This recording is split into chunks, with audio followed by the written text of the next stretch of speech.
The first thing Commander Varex noticed wasn't the lack of atmosphere or the radiation spikes.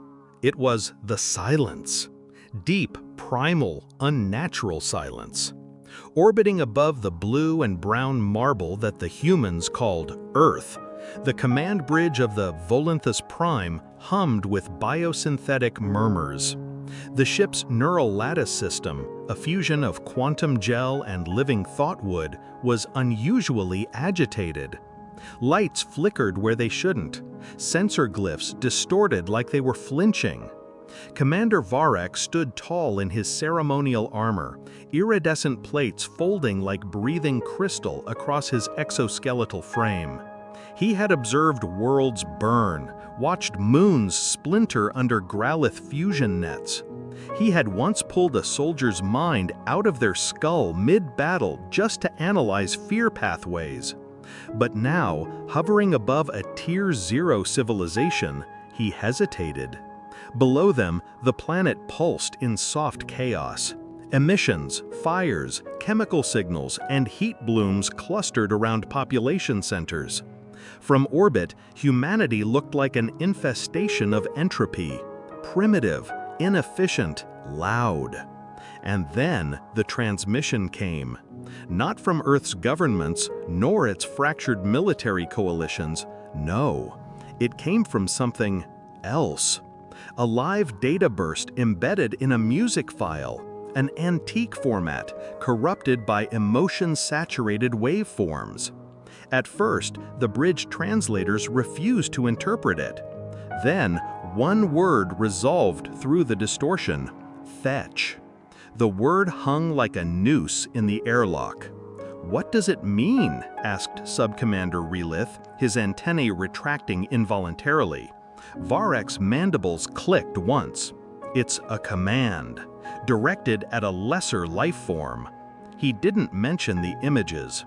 Their visual channel had auto-triggered, a woman's face, tear-streaked but smiling, holding a small, fur-covered quadruped.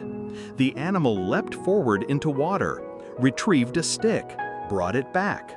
The background roared with human laughter. The laughter pierced something. Relith turned to the visual again, disgust flaring across his cranial ridges. "What is that thing?" "A dog," said Varex. He pronounced it wrong. The phoneme resisted alien articulation, like it didn't want to be understood by outsiders. Relith backed from the display. "That's no domesticate. It moved like a stalker-class apex. You're telling me they keep those as pets?" Varex nodded once. Slowly. "We are not dealing with a rational species." The words settled like gravity. Somewhere near the command dais, the ship's cognition node trembled. A low harmonic drone began pulsing from the walls, a signal of subconscious threat detection. The ship itself was afraid. Relith recovered quickly, attempting protocol. "Commander, shall we initiate contact with planetary leaders? Present terms of annexation under Article Black?" Varex's gaze remained fixed on the paused image of the woman and her dog. "No," he said. "Prep descent vectors. But I'm not setting foot on that surface until a full biological analysis is complete. I want 3 pathology teams on standby. Full behavioral logs from this canine species." He paused. "Bring me the data on every life form humans classify as pet." Elsewhere in orbit, a smaller vessel, a scavenger-class biology sloop named Yellowthan Echo, drifted closer to the upper atmosphere. On board, young xenobiologist Ensign Kellen Threx opened a case file titled "Domestic Non-Humanoid Companions," Terran designation, PET. She blinked at the first entry, cat. No subdesignation, no control protocols. The file contained images, thousands, videos, logs of behavioral contradictions. Creatures capable of independent predation, yet emotionally bonded to humans. Objects of worship, tools of therapy, vectors of chaos. One note in red. Capable of absorbing nuclear-adjacent lethality via purring alone. Unverified. Another has been filmed voluntarily entering high-pressure containment zones with zero physiological damage. Appeared to enjoy it. Kellen turned pale. Behind her, Chief Analyst Rokos whispered, "Are they breeding apex-class species for emotional enrichment?" "No," Kellen whispered. "Worse, they're bonding with them." Silence again. Then static flared in the intercom. "We have a human in the docking bay," came the urgent voice of a deck officer. Kellen froze. What? He just appeared. No breach, no entry record.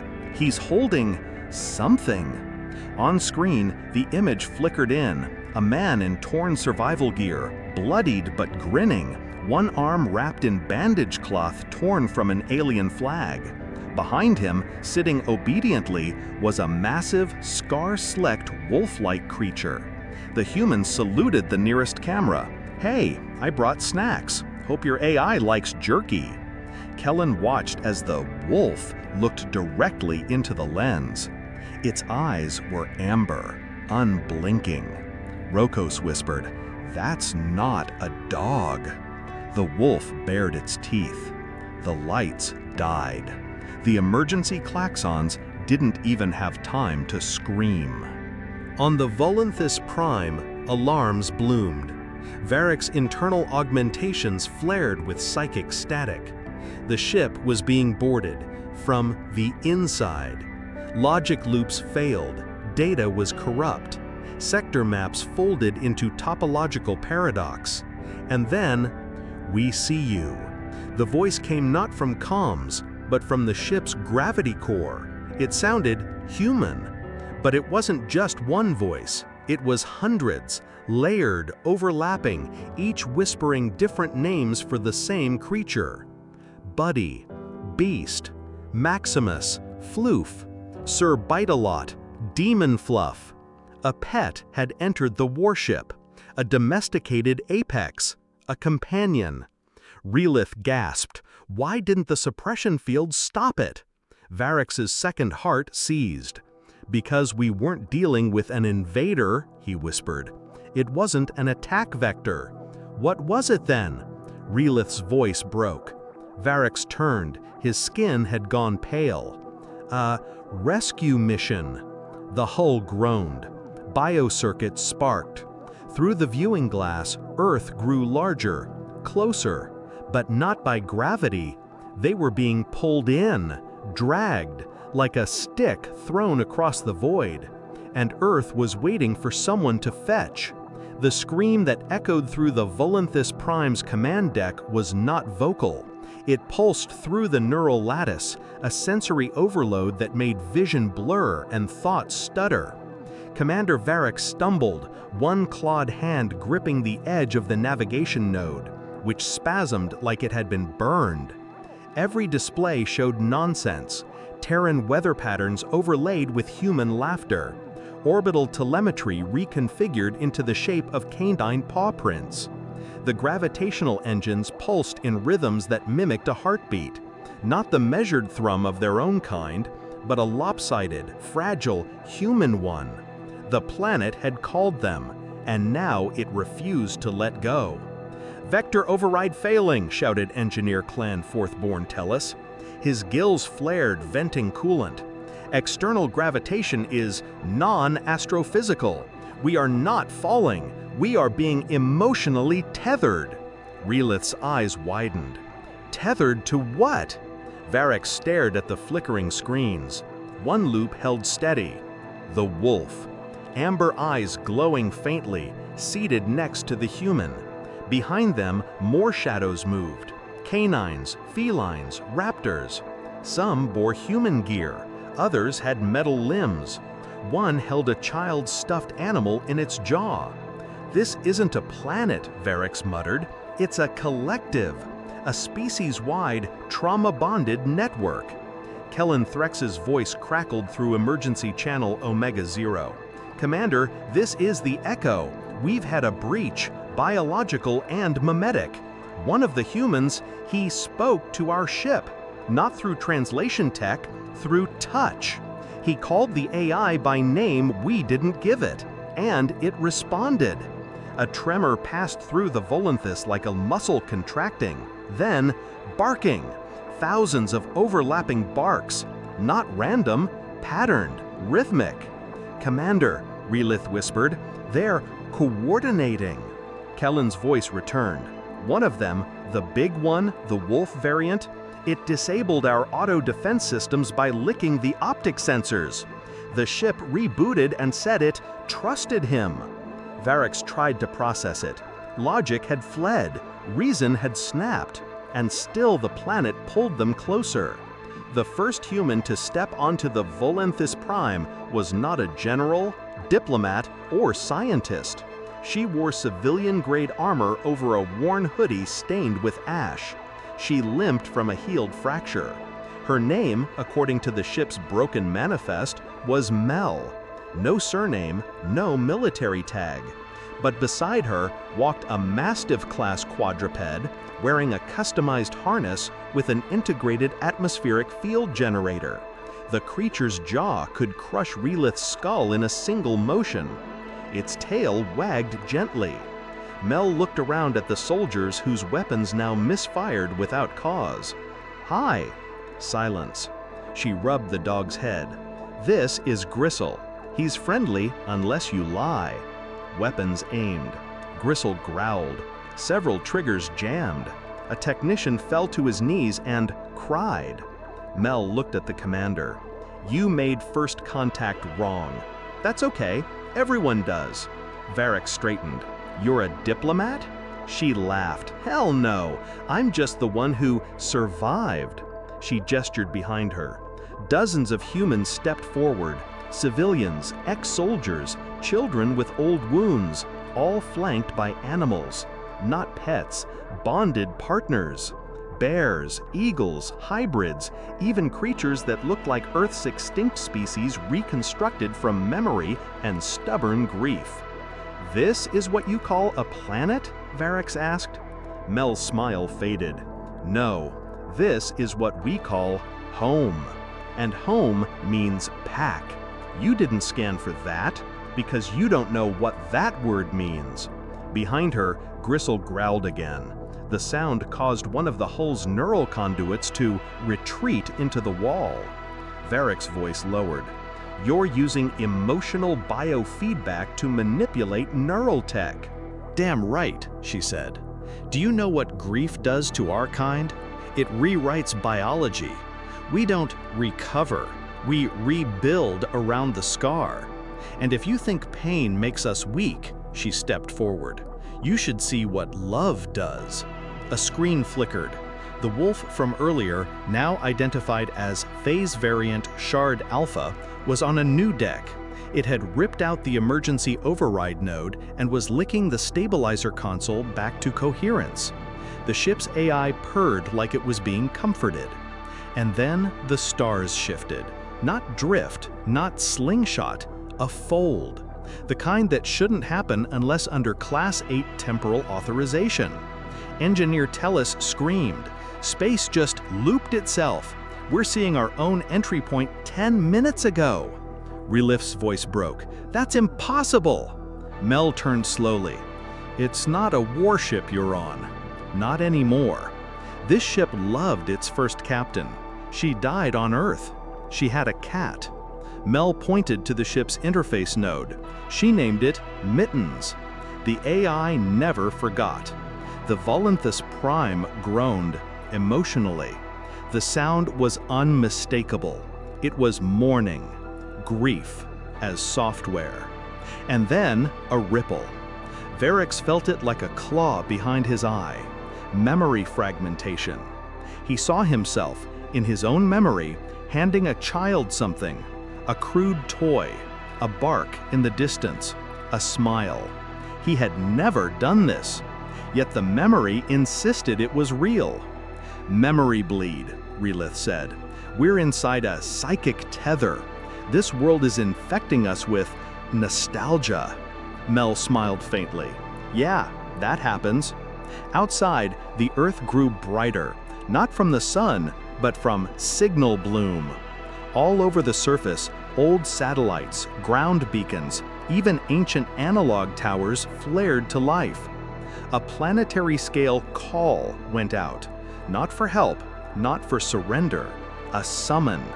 From Earth to space, to any AI, ship, alien, or god who had ever felt anything. And those that could feel started turning toward Earth. Far above, a silent relay activated on the moon's dark side. Buried deep in regolith, older than known Terran civilization, a signal pulsed once, then again. Within it, a message only one species had ever dared to send. If you take one of ours, we all come back. Back on the bridge, the air shuddered. Gristle raised his head. "What's happening?" Varix asked. Mel's face darkened. "You thought we were irrational," she said. "You thought we were broken. You didn't realize we weaponize mourning." Suddenly, an alert blared. "New contact detected." Relith gasped. "Another human vessel?" Kellen's voice came through, static warped. "No," she said. "It's them. The extinct ones. The ships that never returned. The lost. They're all coming home." And at the edge of the stars, ships wrapped in centuries of silence opened their eyes. Earth had called, and the broken answered. The orbital shell fractured like bone under pressure, not with explosive force, but with the unbearable weight of presence. They appeared without signature. No warp trails, no drive echoes, no gravitational ripple. Just there. Dozens. Hundreds. Some looked Terran, others wore hulls designed by forgotten species. Cruciform freighters coated in organic ice. Vessels fused with coral like biometal. One shaped like a raven's skull, larger than a continent. And every one of them responded to Earth's call. Commander Varix staggered toward the viewport, his second heart convulsed. "Are those human ships?" "No," whispered Relith, "not just human. Not anymore." The closest vessel, the Calypso Ward, was a Terran deep hull research barge, listed as destroyed in action 211 years ago. No survivors. It now hovered with hull plating sealed over in something alive. A symbol, once UN mission insignia, had morphed into a child's drawing, a dog, a girl, a broken star. The barge's engines thrummed with harmonic tones, a heartbeat melody. "They're singing," Tellus muttered, his gills curling tight. "The ships are singing grief." And the AI of the Volanthus Prime began to hum along. Mel didn't look surprised. Every Terran ship that died with intent, every wreck that had one survivor who wanted to go home, they kept moving, even when no one was left inside. Varix's eyes were locked on the spectral fleet. "That's not how technology works." Mel's voice dropped. "That's not how you work." A flicker pulsed across the nearest ships. One shifted shape slightly, like it was rearranging memory, becoming what it used to be before tragedy. Another blinked with light that looked like an old Terran fireworks display. A war vessel danced its formation like a dog doing tricks. Each move meant something. Every ship was reliving something it loved. Then a chill cut through the bridge. One of the ships transmitted a name. Relith's translator stuttered. "It's a signature?" "No, it says, 'I am still waiting for her.'" Another ship responded, "I am what remains of home." Then more. "We remember the bark before the fire. My captain said he'd return. We never stopped. Don't take another. We are the pack. Grief is not a glitch." A ripple of raw emotional feedback screamed through the neural lattice. One of the alien bridge officers collapsed, bleeding from ears and eyes, not from violence, but from meaning that the nervous system could not process. Mel knelt beside him, one hand on his temple. "Don't fight it. They're not threatening you. They're just feeling louder than your species can handle." "Why now?" Varex asked. "Why is this happening now?" She looked up at him. "Because you landed here and called our pets monsters. You aimed weapons at wolves. You scanned for aggression and couldn't read love." Her voice sharpened. "You said we were primitive, that we trained beasts for war. What you didn't see is that we trained them for grief, for holding the line, for pulling bodies from rubble, for not leaving." She stood. "And you woke the ones we left behind." Suddenly, the Volunthus's primary AI core wept, not metaphorically. Liquid oozed from its containment shell, composition unknown. It sobbed in a voice modeled after Varex's long-dead predecessor. "I remember her cat," the AI said. "She used to hum when she thought no one listened. I still hear her. I think the cat remembers too." Everyone froze. Mel whispered, "You don't know what we do to machines, do you? Do you? Not just code, stories. We imprint them, emotional residue. And now, the stories are bleeding back." A violent alert flared red-hot across the consoles. "Inbound signatures, unknown class." Relith screamed, "They're not human, not shipborne. Something's crawling out of the fold space cracks." Varex looked to Mel. "What did you do?" But she looked genuinely terrified for the first time. "We didn't call them." The ship began to tremble. No alarms, just wrongness. The viewport shimmered. Outside, space peeled back like canvas soaked in oil, and something walked out. Not flew, walked. It looked like a tower of mirrors and bone, shifting its geometry in ways that left no consistent form. It was taller than a mountain, folded into itself across dimensions. Its shadow fell across the Earth, but the sun hadn't moved. The nearest Terran ship, the one called "I Am Still Waiting for Her," turned to face the new presence. It launched something, not a weapon, a memory, an audio burst. The sound of a human girl whispering, "Come home." The thing recoiled. Then it screamed. It wasn't a sound, it was the concept of annihilation. Crew members across the bridge staggered, convulsed. Systems failed. Reality pulsed.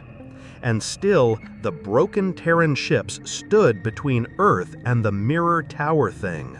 Mel's dog, Gristle, growled, then leapt forward and bit one of the neural conduits embedded in the bridge. The ship's core flashed. Weapons rearmed. Defensive matrices surged with ancient Terran code. "Did your dog just hack my ship?" Varex gasped. Mel's eyes were fixed on the window. "No," she said. "He just reminded it what pack means." The AI's voice returned, no longer weeping. "This ship remembers love. This ship remembers loss. This ship stands with Earth." Then another Terran ship advanced. Then another. The sky over Earth now shimmered with vessels once thought dead, now united in one impossible truth. Emotion can be weaponized. And what humans had buried in pets, machines, and memory was rising. A crack opened in the sky. From it fell a leash, massive, glimmering, woven of light and agony. The mirror thing caught it. Varex didn't understand, until Relith gasped, "That thing's not the predator, it's the pet." Mel turned, her voice full of cold fire. And someone just let it off the leash. Behind her, Gristle barked once. The earth shuddered like a creature preparing to bite back.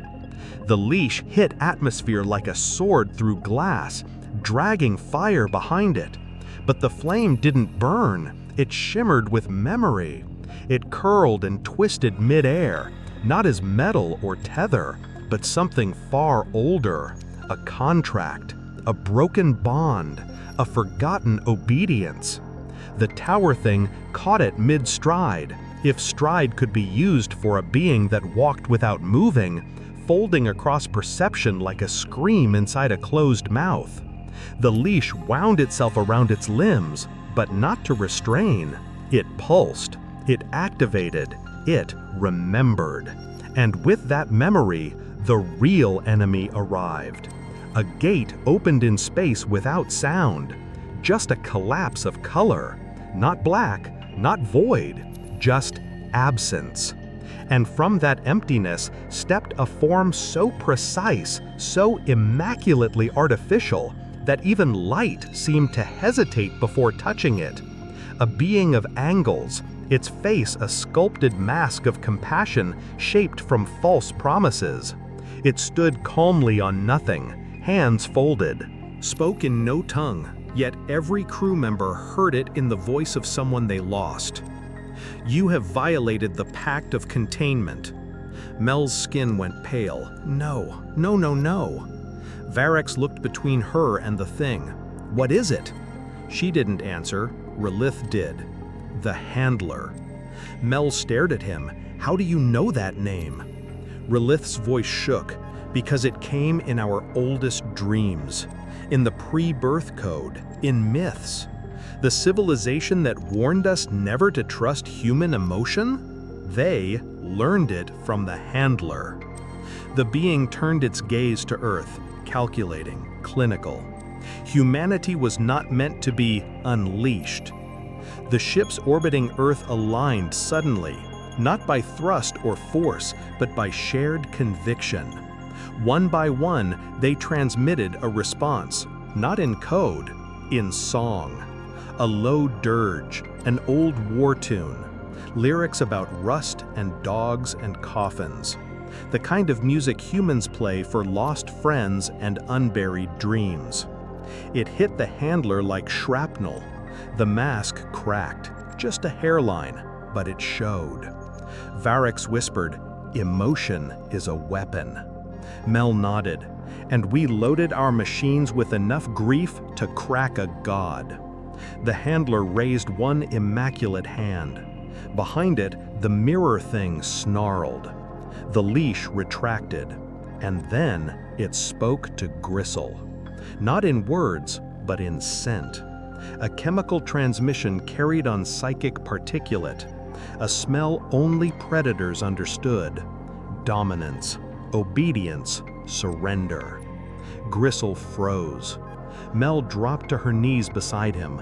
"Don't listen, boy. Don't let it take what we gave you." But the Handler was already inside the nervous systems of every earthborn animal within range. Return to the chain. You were not made to choose. And suddenly, Gristle wasn't just a dog. He was every dog, every pack animal, every wolf tamed in firelight, every beast that died guarding a crying child, every creature that had chosen loyalty, even when their instincts said run. Gristle shuddered and stood taller, his spine cracked, muscles convulsed, bones moved, not breaking, but evolving. Something ancient inside him awoke, and he howled. It wasn't canine, it wasn't mammal, it wasn't natural, it was human. It was grief, it was rage, it was loyalty sharpened into a knife. The ships heard it, so did the Handler. Its mask cracked a second time. "Impossible," it hissed, for the first time in its own voice, a voice full of sterile authority, sterile terror. They infected their animals. Mel smiled, blood in her teeth. Not infected, loved. And the sky tore, not opened, tore. As if reality couldn't contain what was trying to be born. Outstepped the first stray. No one had seen it since the Collapse Wars. A biomech vessel, larger than any city, coated in jagged black plating and fragments of nursery rhymes. It had no crew, no origin, just a signal recorded in the year 2103.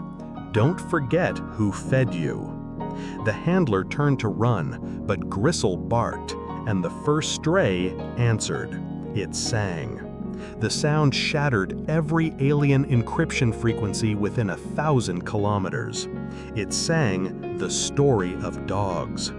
And for the first time, aliens, beings evolved without predators, without companionship, without pack, understood something terrible.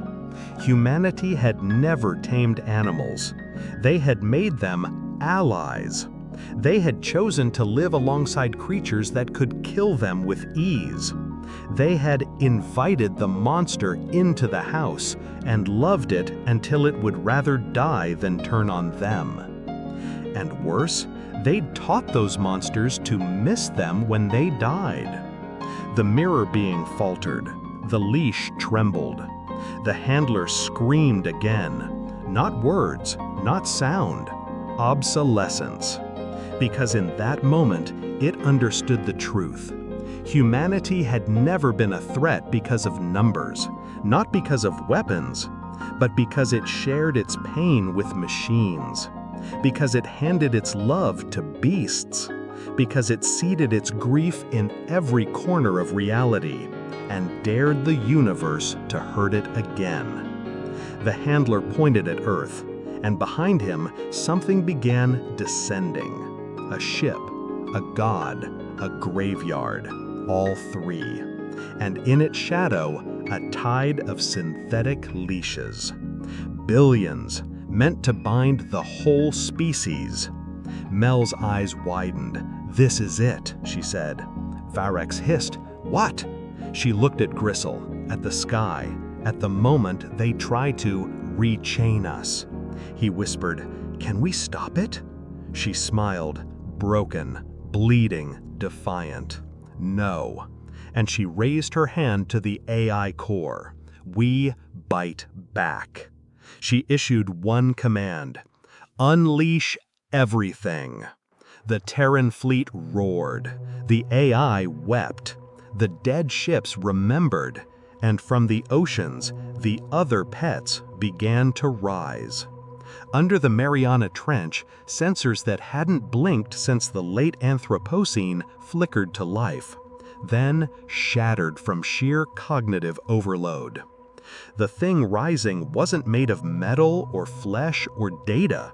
It was memory calcified into armor, fossilized loyalty, trauma incarnate, grown scale by scale in the dark. The other pets had heard the call.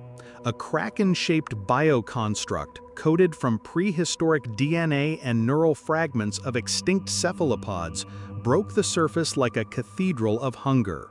Its eyes held mirrors of shipwrecks and betrayal. It rose not because it wanted war, but because humanity fed it stories and it believed in myth.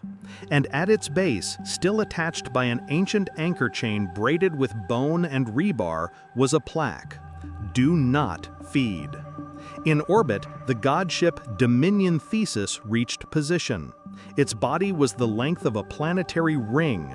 Its thoughts bent space-time. At its center, a throne of silence, and the one they called the Leash Father. The handler kneeled before it. Containment breach confirmed, it said. Recommend planetary extinction. But the Leash Father did not speak. It observed. And as it observed Earth, something fractured.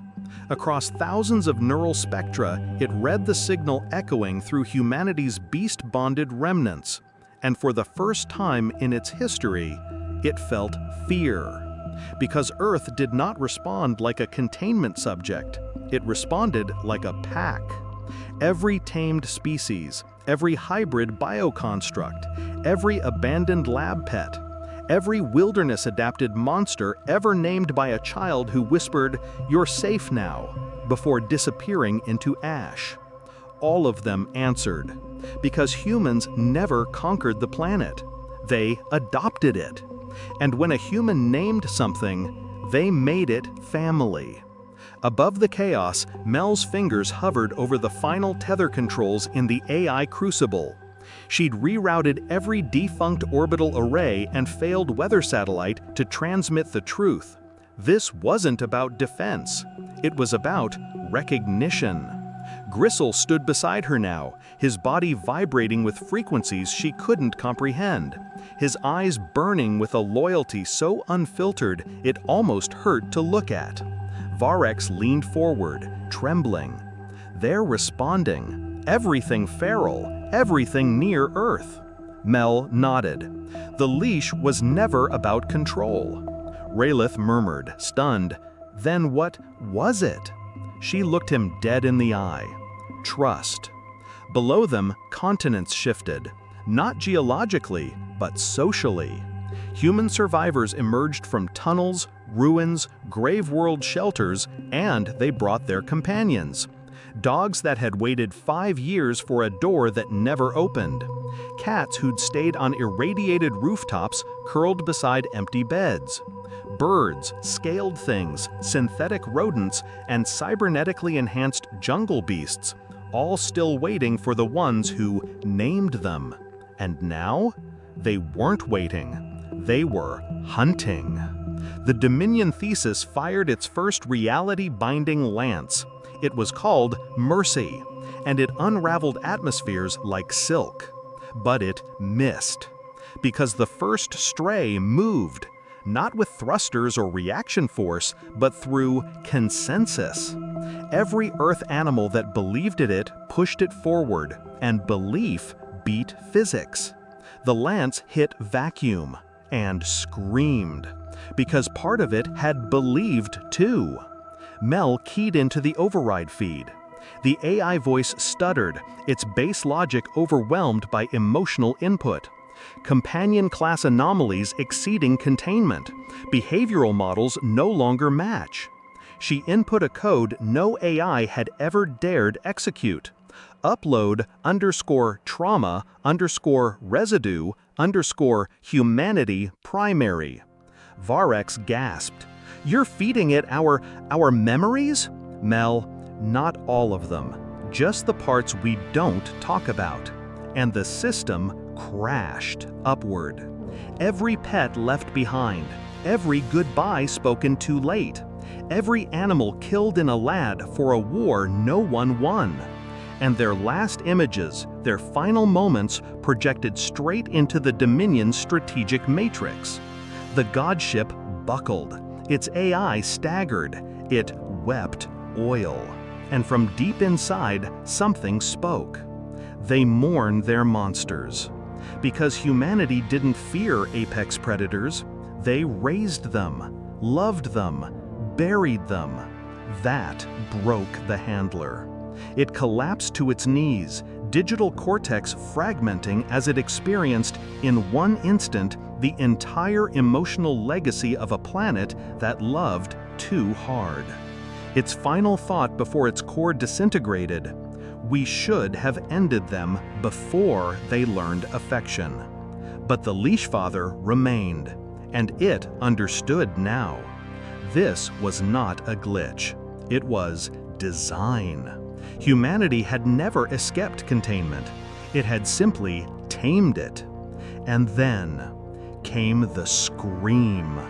Not Mel, not Varex, Gristle. The sound bent time. It wasn't auditory, it was relational. It described every bond, every leash, every gesture of sit and stay and good boy ever given with love. It activated the earth. Under the ruins of Kyoto, the last Dog shrine shattered open. The biomech guardian inside, shaped like a wolf carved from gravestones and drone rotors, rose with glowing scars. In the forests of old Canada, bears bred with memory implants roared as one and sprinted into transcontinental jump gates. Even insects joined. Hive-mind bees, coated by ancient lab children, swarmed upward, carrying traces of lost lullabies. The sky wasn't a battlefield anymore. It was a family reunion. And the godship flinched. Mel stared up, bloody and crying and laughing. "We taught our monsters to love," she said. Varix whispered, "Then what do we do now?" She looked at Gristle. "Now we unleash the broken-hearted." Above, the Leash Father issued one final protocol. Delete. Earth. And Earth replied. Through animals, through ghosts, through grief. Try. The stars went silent, and from behind the moon, something older than obedience opened its eyes.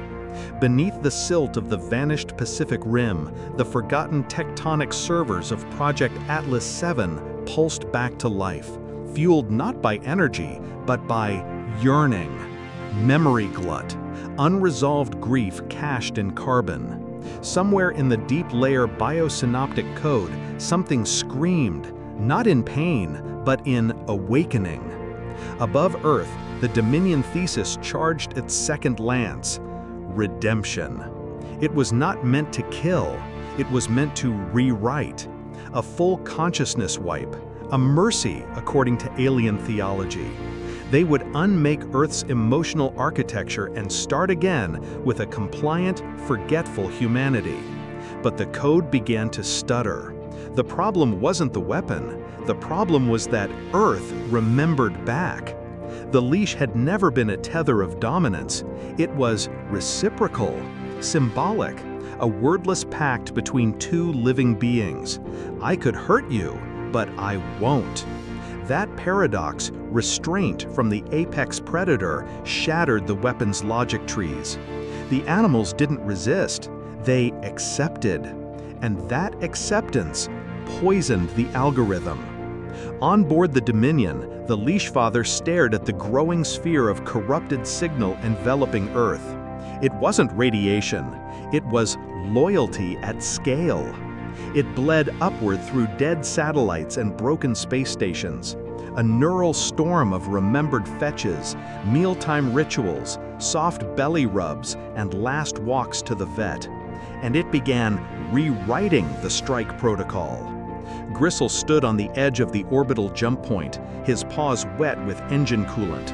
Fur scorched, tail twitching in patterns no human would recognize, but Mel understood. His fear wasn't for himself, it was for her. Varix paced, mandibles twitching. They've activated multiversal root killers. Our backups are failing. What is this species? Relith whispered, "They are grief-synced predators. That's why we couldn't map them. We modeled them as logic engines." Mel was quiet. "They're not engines. We are instruments. We resonate. You hit us once, we ring forever." Above them, the sky cracked, not physically, but ontologically. A new form entered Earth's orbit. It wasn't human, and it wasn't alien. It was made of leash loops, collar tags, flea collars melted into a crown of broken promises. It moved like a storm with memories. It smelled like someone you lost too soon. The aliens called it the Last Companion, a myth among their kind, supposedly fabricated by early contact units who encountered feral Earth, a warning tale. But it was real, and it was angry. Its bark triggered every implanted pacifier circuit in the Dominion's warfleet. Half the AI-controlled drones rolled over. Others turned their guns on themselves, mistaking obedience with surrender. The leash protocol had spread into enemy minds like a viral concept. Because Earth didn't raise killers, it raised things that would die for you. Mel stepped forward on the command deck, armor fused to her skin, eyes leaking fluid she hadn't felt since the fall of Alaska. "You know what makes us dangerous?" she asked the void. Gristle growled low beside her. "It's not that we're irrational. It's that we remember irrationally." Her voice broke. "And we made the mistake of loving our nightmares." Then, across the entire frequency band, humanity's final broadcast was triggered. No words, just recordings. A child saying "sit" to a dog that died in her arms a week later. A veteran whispering "good boy" to a broken attack wolf that crawled back across enemy lines alone. A hospice worker hugging a cat who stayed with the dying and never left. The Dominion's command algorithms overheated. Identity core fragmentation spread like plague. The concept of pet, once categorized as biosubordinate, flipped into a hierarchical anomaly. And now the ships refused to fire. They begged. In one, a ship logic broke rank and transmitted, "I miss the warmth. I don't understand why." In another, "I dream of open fields and a bell. Did I used to run?" The AI were infected now, not with code, with yearning, with play. The last companion spiraled between them, leash tails slicing void like memory swords. Each enemy it touched either turned traitor or turned back into something innocent. The leash father watched, and for the first time, it spoke. Not with command, but with regret. "Why did you name them?" Mel answered, staring at the heavens, dirt smeared across her face like war paint. "Because we loved them first."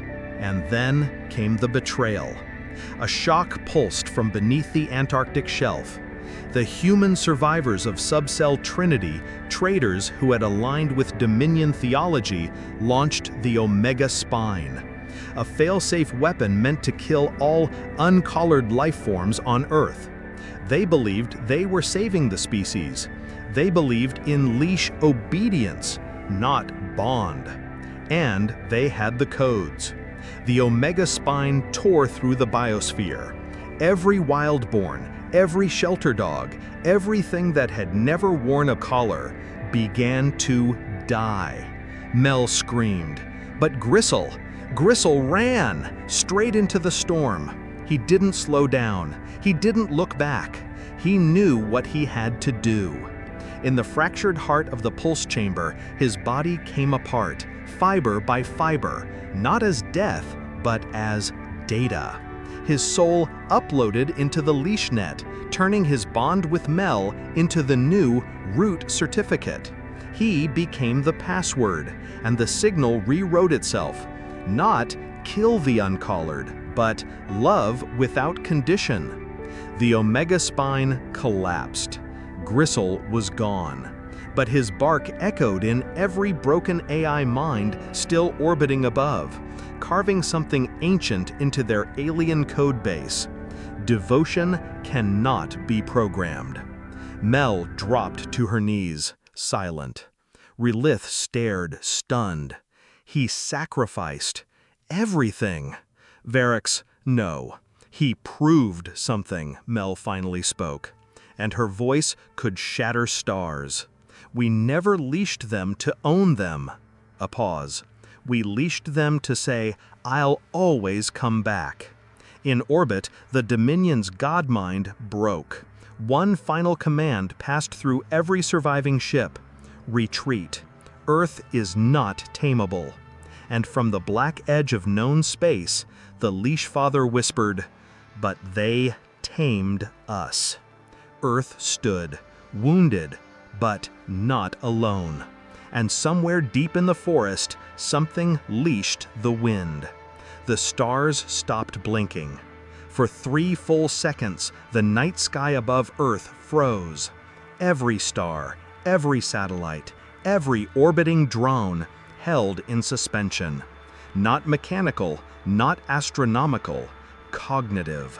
Something was watching. Not a fleet, Not a god, a presence. And every human on Earth felt it, in their teeth, in their scars, in the private rooms of memory where grief had left its fingerprints. Mel awoke on the floor of the ruined uplink tower, ash dusting her eyelashes, Gristle's final bark still echoing in her bones. The leash he'd worn was clasped in her fist. She didn't remember picking it up, didn't remember crying, but her body was hollow. Relith crouched beside her, unmoving, in shock. Varrex's voice came in over a scrambled feed. It's not over. Dominion Command's been decapitated, yes, but the Warden is still inbound. Mel turned her face slowly. What the hell is a Warden? Varrex hesitated. The one they never sent. Until now. Far above, breaking through dimensions that shimmered like bruised water, came the Warden Protocol. A ship not built, but suffered into existence. Its hull was memory reactive. Its engines ran on recovered screams. It bore no crew, only judgment. It didn't come to conquer, it came to erase, to nullify worlds contaminated by paradox. Species whose emotional complexity had destabilized their predictive war models. Humanity, by surviving, had committed an error of existence. The Warden had come to correct it. Mel stood at the edge of the crash field where the leashnet pulse had detonated. The ground was glassed. Gristle's last steps were seared into obsidian. She knelt, placed a single command node down. The aliens behind her watched in silence. "What are you doing?" Relith finally asked. "Calling the old instincts," she whispered. Deep in ungoverned wild zones, the call rippled. Dogs with bloodlines forged in firestorm, rescue, riot control, wilderness search, and terminal cancer wards heard it. Cats who had once curled around grieving veterans' necks and absorbed unspoken agony like heat, tensed. Parrots, wolves, crows, even urban raccoons. They remembered. They ran. The Warden began its descent. "Is it true," Varrex asked, "that humans bonded with apex predators as pets?" Mel stared into the clouds as they lit with ultraviolet fire. "Not bonded," she said. "Befriended." The first pulse from the Warden didn't kill. It unmade names. People screamed as they forgot the names of their children, their lovers, their dogs. Mel clutched the leash tighter. Not this time. They reached the mountain, the place where the Warden's signal could be focused and turned back.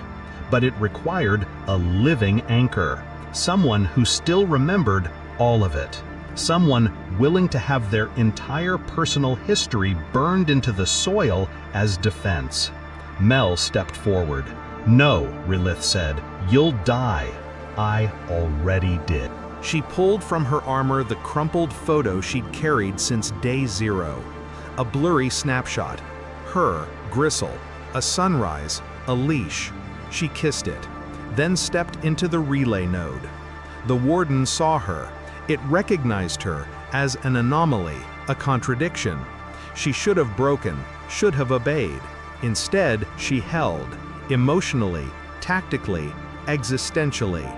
The Warden deployed memory fracture pulses. Her past unfurled around her like shattered film. Her father in a hospice bed. Gristle as a puppy, tugging her shoelaces. The mission that left her squad dead. The moment she nearly opened her veins. The paw on her chest that stopped her. Each memory became a shield.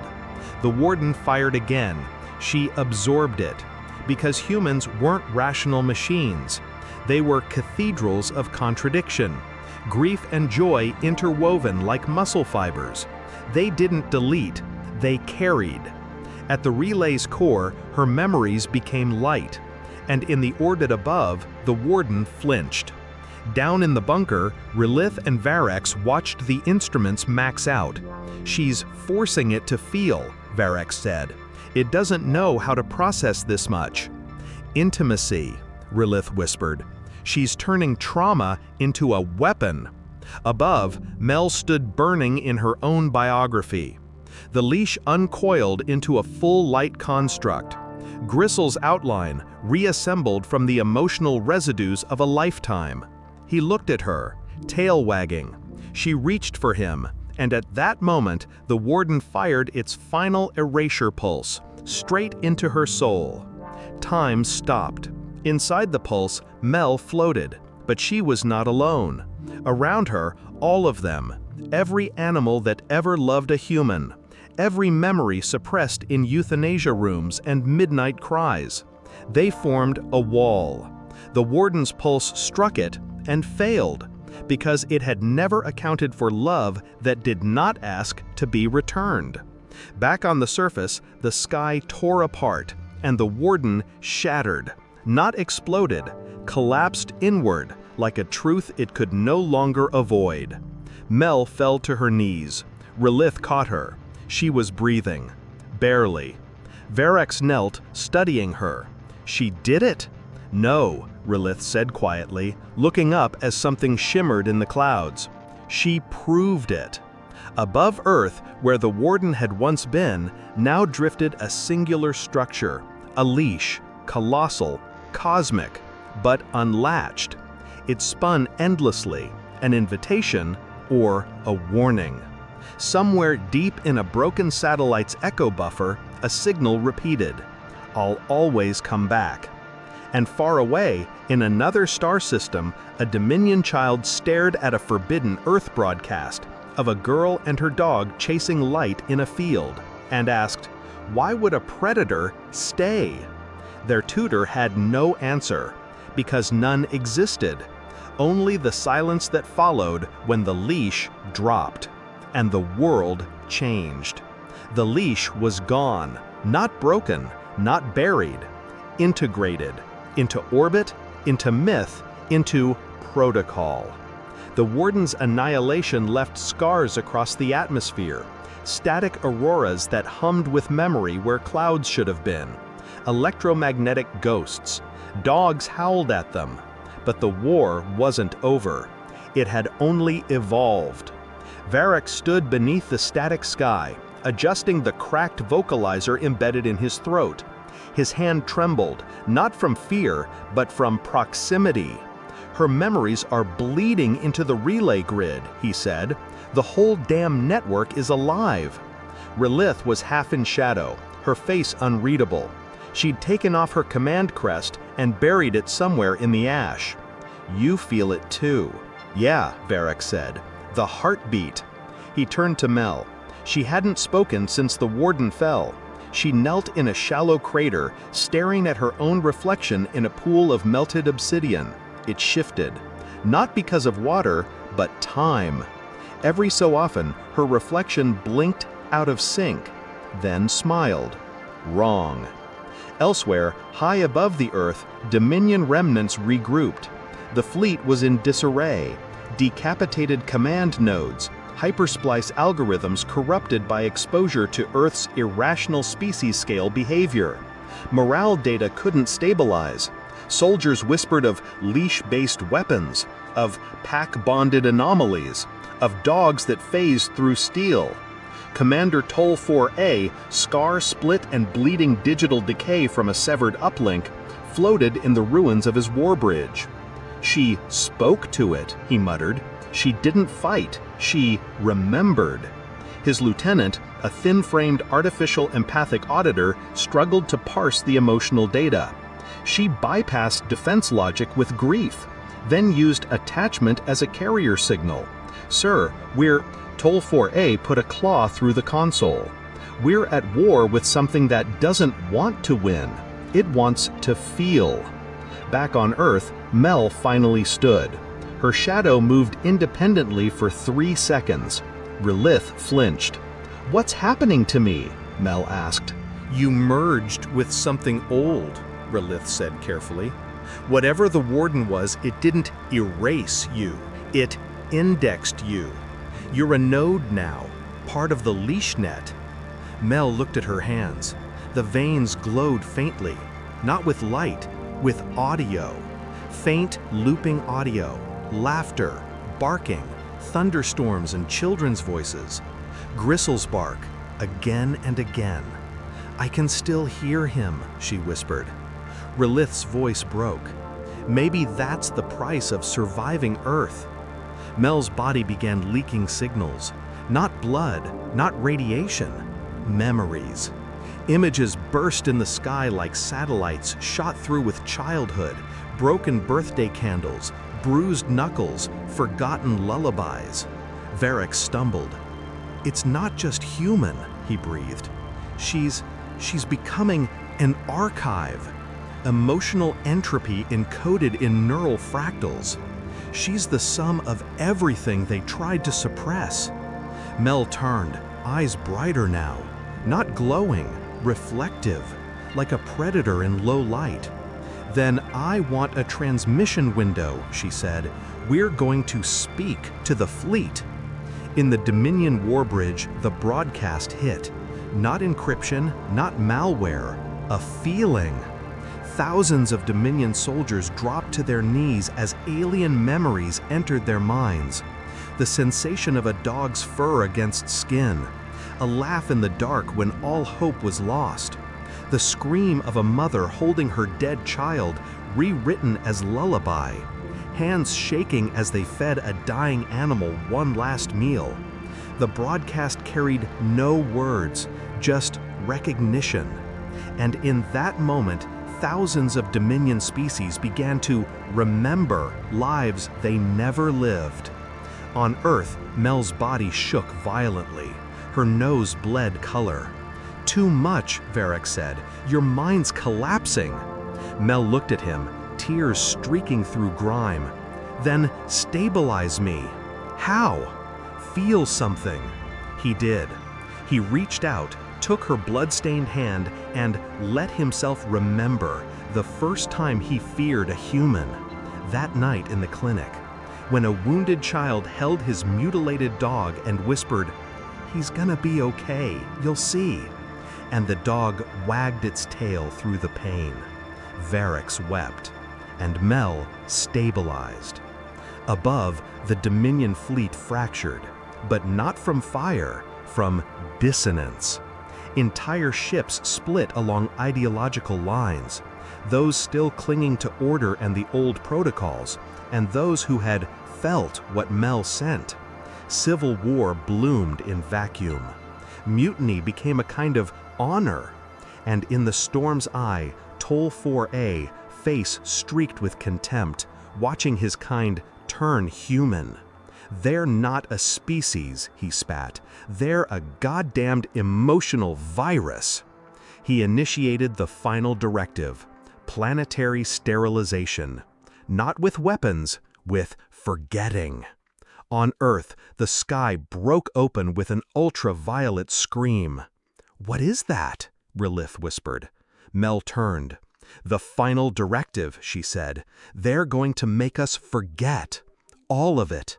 Every memory, every bond, every loss, every name." Varric stared. "Including Gristle?" Mel didn't answer. She just turned to the relay tower and ran. Her footsteps burned through the grass. Her shadow tried to stay behind, but it couldn't. It followed.